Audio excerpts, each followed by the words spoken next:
بسم اللہ الرحمن الرحیم۔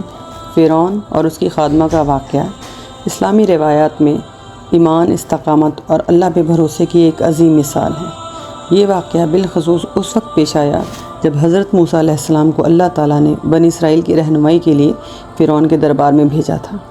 فرعون جو کہ مصر کا ایک جابر بادشاہ تھا، خود کو خدا مانتا تھا اور اپنے رعایا سے مطالبہ کرتا تھا کہ وہ اسی کی عبادت کریں۔ اس کے ظلم و ستم کا دور حضرت موسیٰ علیہ السلام کے وقت میں عروج پہ تھا اور وہ اپنے رعایا کو کسی بھی صورت میں اللہ کی عبادت کرنے کی اجازت نہیں دیتا تھا۔ اسی زمانے میں فرعون کے محل میں ایک خادمہ تھی جو اللہ تعالیٰ کی وحدانیت پہ ایمان لاتی تھی اور اپنے دل میں اسلام کی روشنی رکھتی تھی۔ یہ خادمہ فرعون کی بیٹی کی خادمہ تھی اور اس کے ساتھ زندگی کے معمولات سر انجام دیتی تھی۔ ایک دن جب خادمہ فرعون کی بیٹی کے بال سنوار رہی تھی، اچانک اس کے ہاتھ سے کنگھی گر گئی۔ جیسے ہی خادمہ نے کنگھی اٹھائی، اس کے منہ سے بے اختیار بسم اللہ نکل گیا۔ فرعون کی بیٹی جو اپنے باپ کو خدا مانتی تھی، اس نے حیران ہو کے خادمہ سے پوچھا، تم نے یہ کس کا نام لیا؟ خادمہ نے ایمان کی استقامت کے ساتھ جواب دیا، میں اس اللہ کا نام لیتی ہوں جو میرا اور تمہارا اور فرعون کا رب ہے۔ بیٹی نے یہ بات فوراً اپنے والد فرعون کو بتا دی اور اس خادمہ کو فوراً فرعون کے دربار میں طلب کیا گیا۔ فرعون نے خادمہ سے پوچھا، کیا تم میرے سوا کسی اور کو رب مانتی ہو؟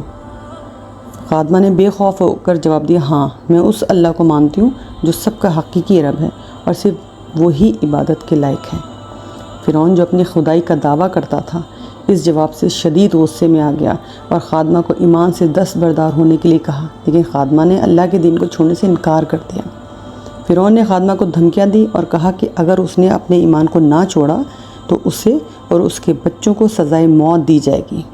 خادمہ نے ہر دھمکی کو قبول کیا لیکن اللہ کی عبادت سے دستبردار نہ ہوئی۔ فرعون نے ظلم کی انتہا کرتے ہوئے خادمہ کے بچوں کو ایک ایک کر کے اس کے سامنے تیل کی کھولتے ہوئے دیگ میں ڈالنے کا حکم دیا۔ خادمہ کے بچے ایک ایک کر کے شہید ہوتے رہے لیکن وہ اپنی استقامت پہ قائم رہے۔ آخر میں جب اس کا سب سے چھوٹا بچہ جو دودھ پیتا تھا اس کے سامنے لایا گیا تو خادمہ کے دل میں ایک لمحے کے لیے ماں کی محبت اور غم نے جگہ لی، لیکن اللہ تعالیٰ نے اس کے بچے کو بولنے کی طاقت دی۔ اس بچے نے اپنی ماں سے کہا، اے ماں صبر کر، بے شک تو حق پہ ہے اور جنت کا وعدہ سچا ہے۔ یہ سنتے ہی خادمہ نے اللہ پہ بھروسہ کیا اور اپنے بچے کی قربانی دیتے ہوئے اللہ کی راہ میں اپنی جان بھی قربان کر دی۔ اس خادمہ نے اپنی جان قربان کرنے سے پہلے فرعون سے کہا کہ میری ایک بات مان لینا کہ میرے مرنے کے بعد میری اور میرے بچوں کی ہڈیاں ایک جگہ اکٹھی دفن کر دینا۔ فرعون نے اس کی یہ بات مان لی اور ان سب کی باقیات کو ایک جگہ زمین میں دفنا دیا گیا۔ اس کے بعد حالات بدلتے گئے اور آخرکار اللہ کی مدد سے فرعون اور اس کے ساتھی سمندر میں غرق ہوئے اور قیامت تک کے لیے عبرت کا نشان بنا دیے گئے۔ اس واقعے کے ہزاروں سال بعد جب نبی معظم صلی اللہ علیہ وآلہ وسلم اس دنیا میں تشریف لائے اور اللہ کے حکم سے نبوت سے سرفراز ہوئے، جب وہ معراج کے موقع پہ اللہ تعالیٰ سے ملاقات کا شرف حاصل کرنے جا رہے تھے تو راستے میں ایک جگہ سے انہیں جنت کی خوشبو محسوس ہوئی۔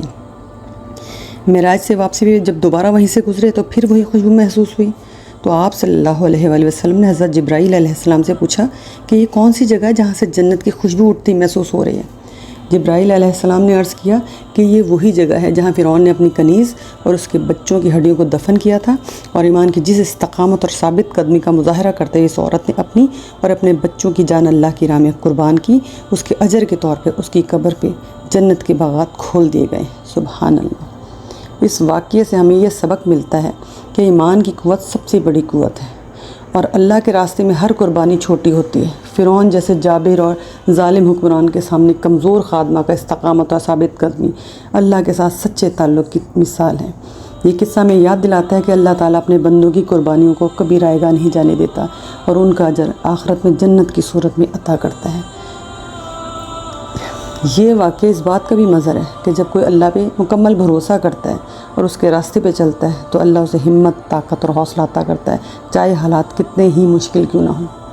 تو پھر کیوں نہ ہم اس مثال کو اپنے لیے مشعل راہ بنائیں اور اپنے ایمان کی استقامت کے لیے دعا اور کوشش دونوں کریں کہ کوئی مصلحت، خواہش، ڈر، خوف اللہ کے دین پہ ثابت قدم رہنے کے راستے میں رکاوٹ نہ بنے اور ہم اپنے دین کو اس دنیا سے خالص کر کے اللہ کی بارگاہ میں پیش کر دیں۔